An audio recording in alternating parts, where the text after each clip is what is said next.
Salam, dalam kesempatan kali ini kita akan belajar mengenai inkarnasi, di mana setiap orang percaya biasanya memperingati perayaan inkarnasi ini di bulan Desember pada hari raya Natal.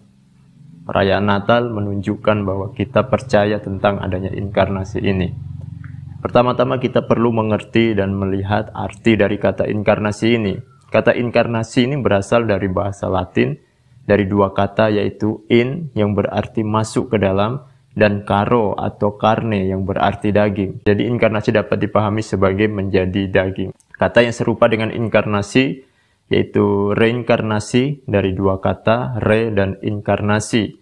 Re itu berarti kembali dan secara teknis reinkarnasi ini dipahami sebagai jiwa manusia yang telah mati akan turun kembali ke bumi dalam tubuh atau bentuk yang lain. Tetapi Alkitab tidak membicarakan mengenai reinkarnasi ini.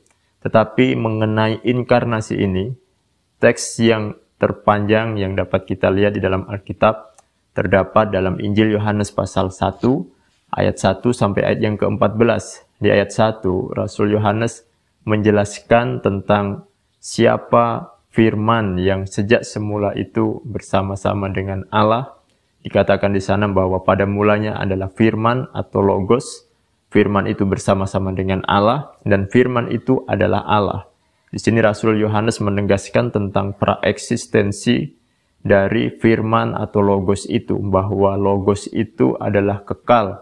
Dari kekekalan dia sudah eksis dan bahwa logos ini bersama-sama dengan Allah dan logos ini adalah Allah. Selanjutnya di ayat yang ke-14, Rasul Yohanes menjelaskan bahwa logos itu menjadi manusia. Logos yang adalah Allah inilah yang menjadi daging.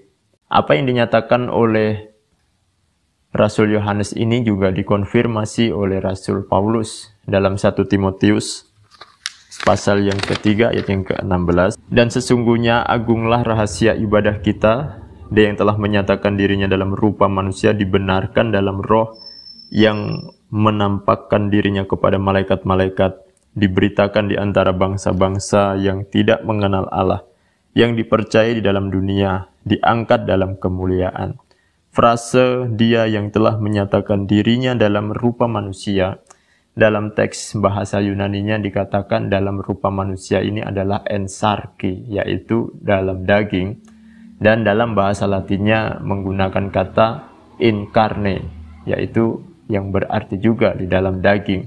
Dari kata inilah muncul kata inkarnasi. Juga dalam Roma 1 ayat yang ketiga sampai yang keempat dikatakan tentang anaknya yang menurut daging diperanakan dari keturunan Daud, dan menurut roh kekudusan dinyatakan oleh kebangkitannya dari antara orang mati, bahwa ia adalah anak Allah yang berkuasa, Yesus Kristus Tuhan kita. Ayat di atas menjelaskan bahwa anaknya atau Yesus menurut daging diperanakan dari keturunan Daud. Inilah inkarnasi. Dan menurut roh kekudusan, kebangkitannya menegaskan bahwa Yesus adalah anak Allah yang maha tinggi. Dialah Yesus Kristus Tuhan kita. Kita juga bisa bandingkan dalam Filipi pasal 2 ayat 6-8. Selanjutnya penulis Ibrani juga mengkonfirmasi kebenaran mengenai inkarnasi ini. Dalam Ibrani 2 ayat 14 dikatakan karena anak-anak itu adalah anak-anak dari darah dan daging, maka ia juga menjadi sama dengan mereka dan mendapat bagian dalam keadaan mereka, supaya oleh kematiannya ia memusnahkan dia, yaitu iblis yang berkuasa atas maut. Frase mengenai inkarnasi di atas ditemukan dalam bagian ini, yaitu ia juga menjadi sama dengan mereka dan mendapat bagian dalam keadaan mereka, yaitu anak-anak dari darah dan daging. Lalu, mengapa logos yang adalah Allah harus berinkarnasi, di mana firman harus menjadi daging atau menjadi manusia? Inkarnasi pertama-tama memperlihatkan atau menunjukkan betapa besarnya kasih Allah terhadap manusia berdosa yang akan binasa. Akan tetapi Allah menyelamatkan mereka. Dalam Injil Yohanes 3 ayat 16 mengatakan bahwa karena begitu besar kasih Allah akan dunia ini, sehingga ia telah mengaruniakan anaknya yang tunggal, supaya setiap orang yang percaya kepadanya tidak binasa, melainkan beroleh hidup yang kekal. Bandingkan pula dengan Injil Lukas 19 ayat yang ke-10. Selanjutnya, mengapa firman atau logos harus berinkarnasi? Hal itu terjadi untuk memperlihatkan Allah yang benar, Allah yang tak nampak oleh mata. Melalui inkarnasi, maka Allah yang tak terlihat tadi dapat termanifestasi dalam wujud yang terlihat. Sehingga Yesus berkata bahwa barang siapa melihat aku, berarti ia melihat Bapa. Dalam Injil Yohanes 14 ayat yang ke-9. Juga melalui inkarnasi, Allah yang transenden, yang tak terbatas, berada di luar analogi dan jangkauan manusia yang terbatas, menjadi imanen, yaitu Allah yang melekat dan terlibat dalam yang terbatas. Tentu ini sesuatu yang sangat luar biasa dan sesuatu yang sangat menyentuh hati kita.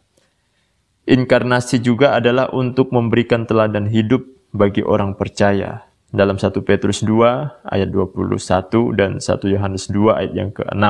Melalui inkarnasi ini, Yesus memberikan bagaimana kehidupan yang seharusnya dijalani oleh orang-orang percaya. Bagaimana karakter yang harus dimiliki oleh orang-orang yang percaya. Yesus telah datang ke dunia. Dia adalah firman yang menjadi daging, yang adalah Allah, sungguh-sungguh Allah dan sungguh-sungguh manusia. Melalui inkarnasi ini kita melihat satu contoh kehidupan yang Yesus tunjukkan.